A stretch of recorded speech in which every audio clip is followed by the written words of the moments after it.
Good morning and thanks for joining us for KBOI 2 News Midday. I'm Rick Douglas. Now to your top 11 stories at 11.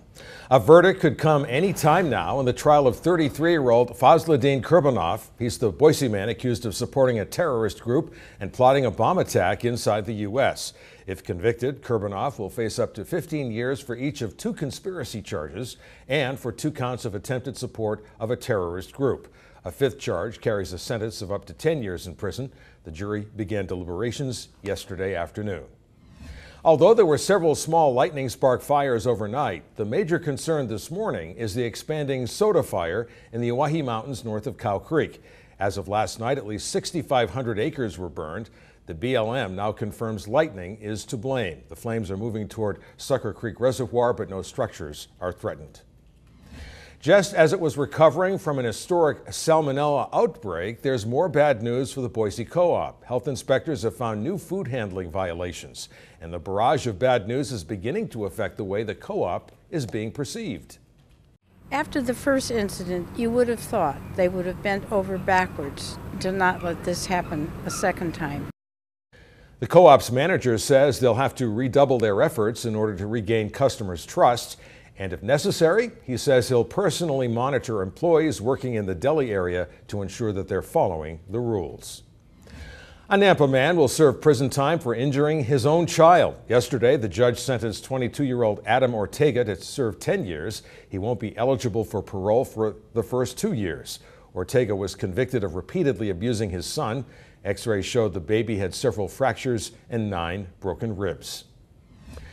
State officials are dipping into the Idaho Constitutional Defense Fund big time. They need $900,000 to pay legal fees after losing 3 lawsuits, including the state's failed attempt to uphold its ban on same-sex marriage.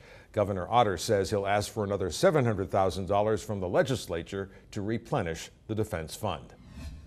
A railroad bridge south of Portland is expected to burn for several days. Yesterday afternoon, firefighters responded to a brush fire in Sherwood, Oregon. But the flames jumped to the bridge before they could put out that fire. Businesses on the east side of the trestle were evacuated for most of the afternoon. Firefighters could only stand and watch as most of the 50-foot tall structure collapsed overnight.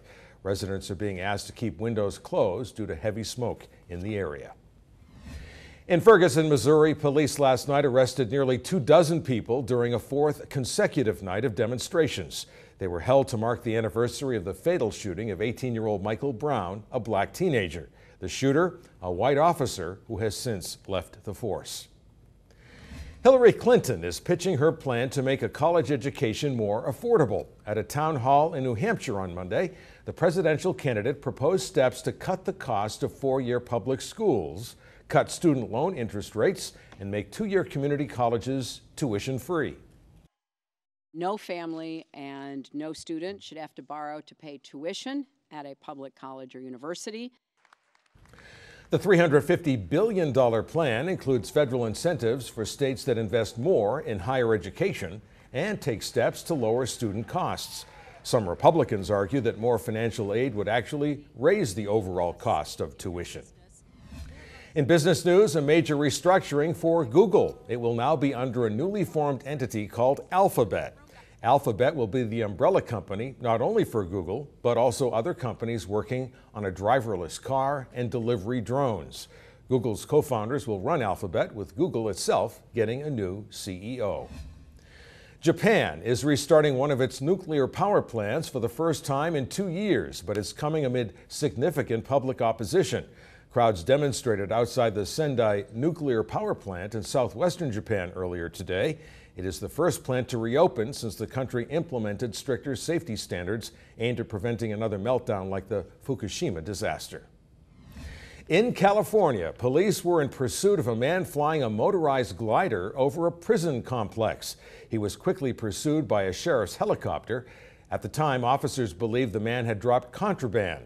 He said he didn't know he was flying over the jail, and apparently he didn't drop anything over the fence, so no charges were filed.